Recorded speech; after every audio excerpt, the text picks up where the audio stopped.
Hello students, मैं RP Verma welcome करता हूं आपका Mother India law classes Shri Ganganagar में। एलएलबी पार्ट फर्स्ट का जो हमारा पेपर थर्ड है बच्चों, वो है law of torts and motor vehicle act. हमारे पास फर्स्ट यूनिट के अंदर जो इंट्रोडक्टरी पार्ट है वहाँ पे एक क्वेश्चन आपको मिलेगा टोर्ट की डेफिनेशन का। यहाँ पे बच्चों मेरा ये मानना है कि अगर आपको टोर्ट का मीनिंग क्लियर है तो इस सब्जेक्ट में आपको कहीं प्रॉब्लम नहीं आएगी। अभी हम यहाँ किसी पर्टिकुलर पॉइंट पे लेक्चर नहीं दे रहे, हमारा पर्पस जो है वो सिलेबस डिस्कस करने का है, बट मैं आपको एक छोटी सी थीम, छोटा सा मीनिंग जो है वो क्लियर करूँगा। एक प्रिंसिपल है बच्चों कॉमन लॉ का, ओबी जस एबी रेमेडियम, जिसका मतलब है where there is right there is remedy. जहां अधिकार है वहां उपचार है। अब आप यूं समझ लीजिए बच्चों कि ये जो आपका लॉ ऑफ टोर्ट है वो कहीं ना कहीं इसी प्रिंसिपल पर बेस्ड है। अगर आपका बिहेवियर अनलॉफुल है, रॉन्ग है, तो ऑब्वियसली आपके बिहेवियर से किसी इंडिविजुअल को या मोर देन वन इंडिविजुअल्स को लॉस होगा, डैमेज होगा। तो वो जो पर्सन है, जो एग्रीव्ड पार्टी है, ऑब्वियसली वो आपके खिलाफ आएगा। अगर आपने कोई ऐसा एक्ट किया है which is an offence under IPC, तो भैया वो क्राइम की, क्रिमिनल लॉ की शरण में जाएगा।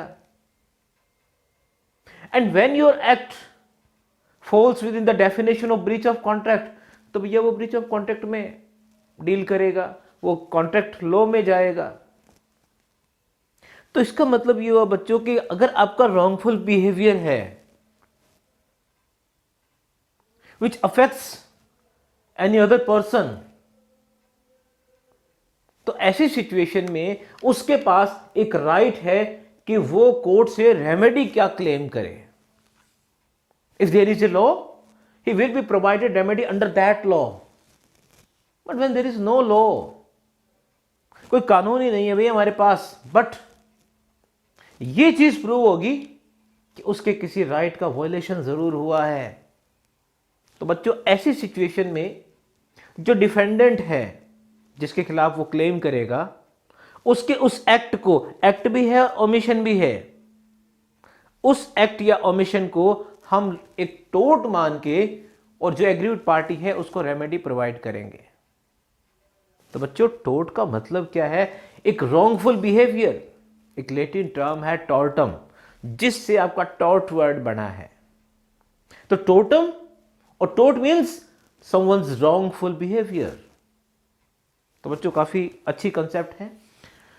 और यहां पे हमारे पास जो डेफिनेशन का क्वेश्चन है उसके अंदर जो एलिमेंट्स ऑफ टोर्ट हैं,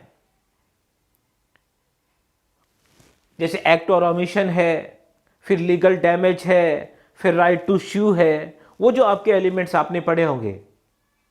और उसके बाद में फीचर्स कि इसमें हमेशा ही अनलिक्विडेड डैमेजेस की बात होती है, ये एक सिविल रॉन्ग है ना।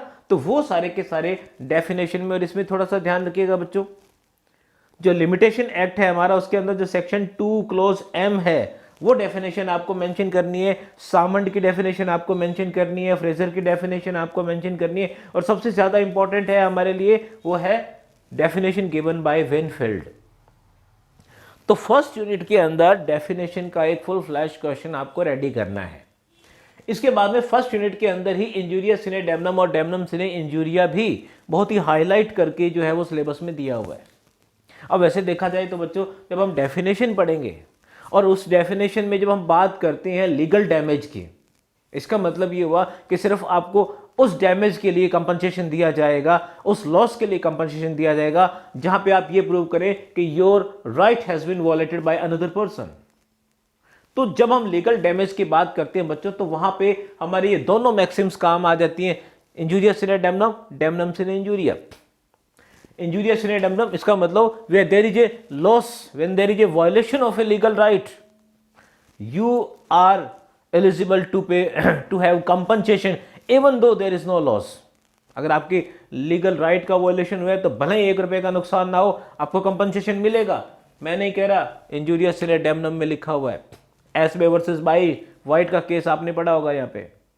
इसी तरह से डैमनम सिने इंजूरिया, अरे भाई लाखों करोड़ों का नुकसान हो गया आपका, लेकिन आपके किसी लीगल राइट का वायलेशन नहीं हुआ, तो कोई रेमेडी नहीं मिलेगी टॉर्ट में आपको। तो इसका मतलब ये हुआ कि जहां पे राइट वर्सेस ड्यूटी हो वहां पे आपको रेमेडी मिलेगी, जहां पे राइट वर्सेस राइट हो वहां पे कोई रेमेडी नहीं मिलेगी आपको। तो ये बच्चों आपका इंजूरिया सिने डैमनम, डैमनम सिने इंजूरिया पे एग्जामिनर अलग से भी क्वेश्चन पूछ सकते हैं। अदरवाइज ये क्वेश्चन, ये पार्ट आपका डेफिनेशन में भी इंक्लूड हो जाएगा। उसके बाद में मेंटल एलिमेंट्स की बात करते हैं, malice in law and malice in fact. आप देखिएगा आईपीसी जब अपन पढ़ेंगे सेकेंड ईयर के अंदर, तो वहां पे हम बात करते हैं इंटेंशन की। तो मेंटल एलिमेंट, चाहे क्राइम की बात करो चाहे टोर्ट की बात करो, मोटिव जो हमारे माइंड के अंदर है एक्सप्रेस हो गया इंटेंशन। तो ये मेंटल एलिमेंट जो है उनका टोर्ट में जो है वो क्या रिलेशन है, टोर्ट में उनकी क्या इंपॉर्टेंस है। तो यहाँ पे 2 टर्म है, malice in law and malice in fact, ये आपको देखिएगा। उसके बाद सेकंड यूनिट के अंदर अगर हम आए तो हमारे पास फर्स्ट जो चैप्टर है वो है जस्टिफिकेशन। जस्टिफिकेशन इन टोर्ट, इसको आप यूं समझिएगा कि जो आपके डिफेंसेस दिए हुए हैं, भाई 2 पार्टियां होंगी ना, प्लेंटिफ और डिफेंडेंट। भाई मैंने अगर केस फाइल किया है लॉ ऑफ टोर्ट में तो मैं प्लेंटिफ हूं, और आपके खिलाफ किया तो आप डिफेंडेंट हैं। तो मैं तो स्टेटमेंट दे ही रहा हूं कि साहब मेरा नुकसान हुआ है, आपको भी तो डिफेंस मिलेंगे ना। तो वो जो आपके डिफेंस है जहां पे आप ये प्रूव करें कि साहब आपकी कोई गलती नहीं थी, तो वो जो सिचुएशन है बच्चों उसको हम बोलते हैं defences, general defences in favour of the defendant, general defences exercise by the defendant, general defences available to the defendant. वो सारे के सारे आपके इस सेकंड यूनिट के अंदर है बच्चों। अब सेकंड यूनिट के अंदर जनरल डिफेंसेस के रिगार्डिंग 2 क्वेश्चंस आपके क्रिएट हो सकते हैं। एक तो which general defences are available, कौन कौन से जनरल डिफेंसेस है, तो वॉलंटरी नॉन फिट इंजूरी आ जाएगा, एक्ट ऑफ गॉड आ जाएगा, इनएविटेबल एक्सीडेंट आ जाएगा, प्लेंटिफ द रॉन्ग डूअर आ जाएगा, प्राइवेट डिफेंस आ जाएगा, स्टैट्यूटरी अथॉरिटी आ जाएगा। बहुत सारे जनरल डिफेंसेस आपको दिए हुए हैं, वो सारे आपको थोड़े थोड़े मेंशन करने हैं। और इसी चैप्टर के अंदर वॉलंटरी नॉन फिट इंजूरिया, कि भैया जानबूझ के खतरा मोल लिया है ना, अब किस बात का टोर्ट, अब किस बात का कंपनसेशन। तो वो जो वॉलंटरी नॉन फिट इंजूरिया है, लेकिन आप ध्यान रखिएगा रेस्क्यू केसेस में वो एप्लीकेबल नहीं होता, हॉन्स वर्सेस हॉरवुड का मामला। तो अब यहां पे वॉलंटरी नॉन फिट इंजूरिया पे अगर एग्जामिनर चाहे तो आपसे अलग भी क्वेश्चन पूछ सकते हैं।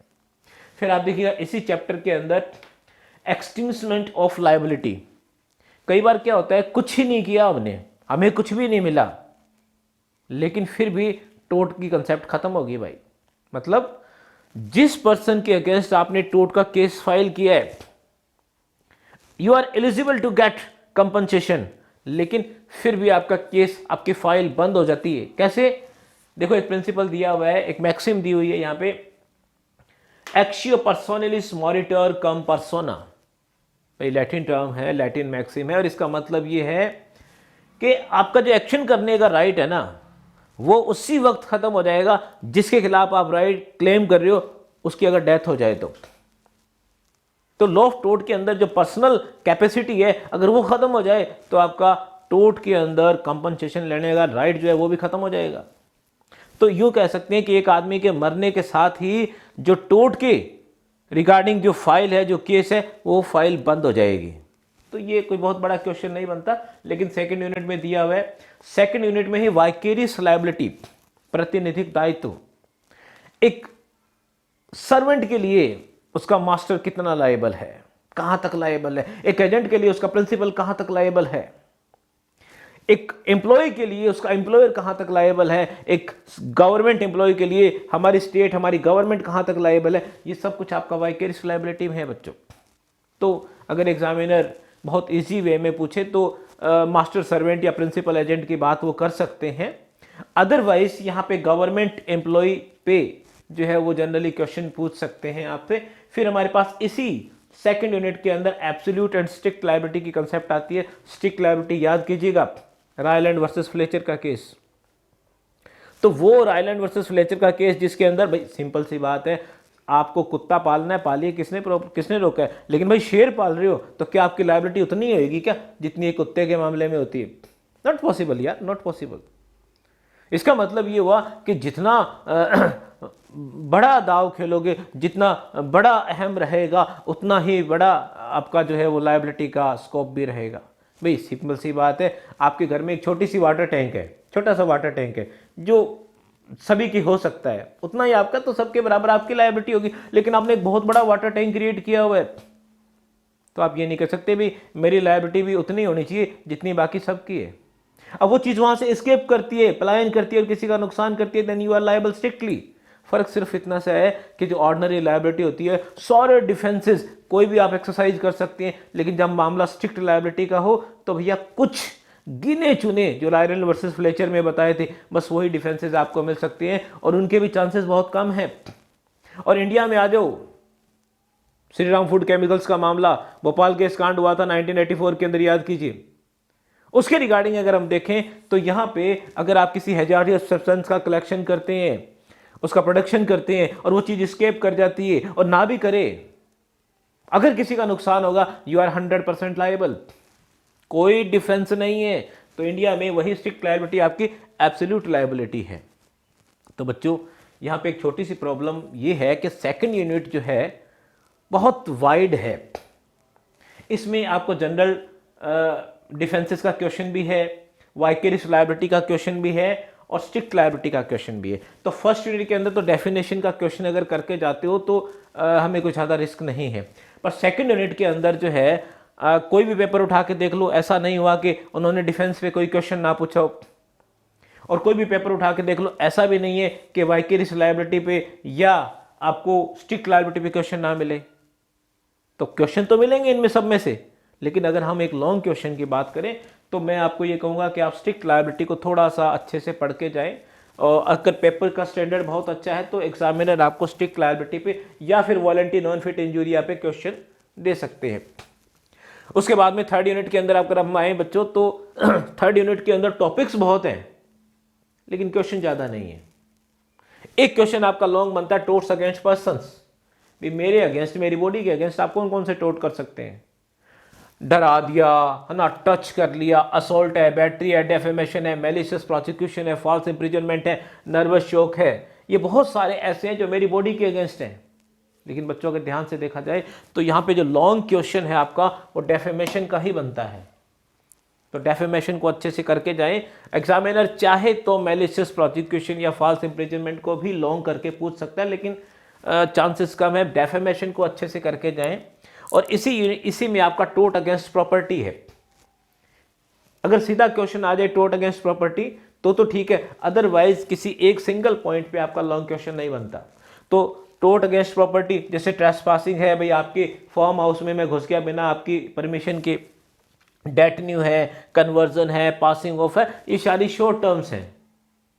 तो अगर मैं यहाँ पे बात करूँ थर्ड यूनिट के अंदर, तो थर्ड यूनिट के अंदर जो डेफेमेशन का क्वेश्चन है और मैलिशियस प्रोसिक्यूशन का क्वेश्चन है, इनको थोड़ा सा आप ईमानदारी से देख लीजिएगा, स्पेशली डेफेमेशन के क्वेश्चन को। फोर्थ यूनिट की अगर हम बात करें बच्चों, तो फोर्थ यूनिट में हमारा बहुत बड़ा नुकसान है, क्योंकि दो important chapter law of tort के, दो इंपॉर्टेंट चैप्टर नेग्लिजेंस और न्यूसेंस, दोनों ही आपके फोर्थ यूनिट में है। तो इसका मतलब ये हुआ लॉन्ग क्वेश्चन तो हमें एक ही मिलेगा, तो नेग्लिजेंस आ गया तो न्यूसेंस का नुकसान है, न्यूसेंस आ गया तो नेग्लिजेंस का नुकसान है। तो लेकिन अगर एक 15 में आ गया तो एक 7 में आ जाएगा, और तो क्या होगा। तो यहां पे देखिएगा फोर्थ यूनिट के अंदर हमारे पास नेग्लिजेंस का क्वेश्चन है, रेस इप्सा लोक्यूटर का क्वेश्चन है, थिंग्स स्पीक्स इटसेल्फ। तो रेस इप्सा जो है लोक्यूटर का केस है, और उसके बाद में कंट्रीब्यूटरी नेग्लिजेंस का क्वेश्चन है, और फिर आपका न्यूसेंस का क्वेश्चन है। तो नेग्लिजेंस पे आपको एक लॉन्ग क्वेश्चन मिल सकता है, न्यूसेंस पे आपको एक लॉन्ग क्वेश्चन मिल सकता है, रेस इप्सा लोक्यूटर पे 2 मार्क्स का या 7 मार्क्स का क्वेश्चन मिल सकता है, थिंग्स स्पीक्स इटसेल्फ। वैसे देखा जाए तो या टोर्ट के अंदर किसी भी क्वेश्चन को वो लॉन्ग बना के पूछ सकते हैं, क्योंकि सारा मामला क्या है, केसेज का है। अगर आपने उसी पॉइंट के ऊपर 10 केस लिख दिए तो भले ही आप 20 पेज फिल कर दो, और अगर उस पर आपने मीनिंग बता दिया और एक आधा केस दे दिया तो वही 2 मार्क्स में लिख दो चाहे 7 मार्क्स में लिख दो, तो यहाँ पर ये बड़ी मुश्किल है कि कौन सा शॉर्ट क्वेश्चन आएगा कौन सा लॉन्ग क्वेश्चन आएगा। लेकिन फिर भी जो एक्सपीरियंस है हमारा, प्रीवियस एक्सपीरियंस जो है पेपर्स का, वो अगर हम देखें तो नेग्लिजेंस और न्यूसेंस पे आपको अच्छे क्वेश्चन यहाँ मिल सकते हैं। कंट्रीब्यूटरी नेग्लिजेंस जो है वो आपका यूँ समझ लीजिएगा कि नेग्लिजेंस आप पढ़ोगे तो उसके साथ साथ में ही आपका कंट्रीब्यूटरी नेग्लिजेंस भी क्लियर हो जाएगा। तो लेकिन कंट्रीब्यूटरी नेग्लिजेंस में आप ध्यान रखना है, एक प्रिंसिपल ऑफ लास्ट अपॉर्चुनिटी है, वो आपसे अलग भी पूछा जा सकता है, शॉर्ट क्वेश्चन, लॉन्ग क्वेश्चन नहीं। 5th यूनिट के अंदर अगर आओ बच्चों तो हमारे पास एक क्वेश्चन है कि इन केस ऑफ टोर्ट आपके पास कौन कौन से जो है वो रेमेडीज अवेलेबल हैं। तो लीगल डैमेज की बात करते हैं, जुडिशियल रेमेडीज भी हैं, एक्स्ट्रा जुडिशियल रेमेडीज भी हैं। तो यहाँ पे तो सिर्फ हेडिंग याद करके चले जाओगे तो भी काम चल जाएगा। एक है रिमोटनेस ऑफ डैमेजेस, वो स्क्विड वाला मामला याद कीजिए, है ना भाई। एक ऑर्डिनरी डिस्क्रिप्शन का आदमी जो है, एक ऑर्डिनरी डिस्क्रिप्शन पर्सन कौन कौन से ऐसे लॉसेस हैं जिनके बारे में सोच सकता है, उसी के लिए ही हम डिफेंडेंट को लायबल मान सकते हैं। अगर ऐसे कोई आपको लॉसेस हो गए जिनके बारे में कोई सोच भी नहीं सकता, उसके लिए कभी भी डिफेंडेंट की लायबिलिटी नहीं होगी, ये ध्यान रखिएगा। तो रिमोटनेस ऑफ डैमेजेस का कंसेप्ट इसमें है। और इसी यूनिट के अंदर आपका मोटर व्हीकल एक्ट भी है बच्चों। मोटर व्हीकल एक्ट के अंदर वैसे तो क्या है, generally question liability without fault पे ही आता रहा है। तो सेक्शन 140, 141, 142 तीन प्रॉपर सेक्शन हमारे हैं liability without fault, otherwise licensing का या रजिस्ट्रेशन का। तो 3 टॉपिक आपके एमवी एक्ट में बनते हैं, लाइसेंसिंग का, रजिस्ट्रेशन का, लायबिलिटी विदाउट फॉल्ट का। मैं आपको सजेस्ट करूंगा कि एक तो रिमोटनेस ऑफ डैमेजेस को अच्छे से करके जाएं, और फिर उसके बाद में जो लायबिलिटी विदाउट फॉल्ट की जो कंसेप्ट है, इससे आप अच्छे से करके जाएं। लॉ ऑफ टोर्ट में किसी भी तरह का आपको कोई डाउट है, कोई क्वेरी आपकी है, तो आप मुझे मैसेज कर सकते हैं स्टूडेंट्स। अगर इसके रिगार्डिंग मैं कोई भी आपकी प्रॉब्लम सॉल्व कर सका, मैं आपको वॉइस नोट भेज दूंगा, हाथों हाथ कोई प्रॉब्लम नहीं है। लेकिन आप मुझे मैसेज कीजिएगा, मेरा नंबर है 9785180929। Thank you students, thank you very much.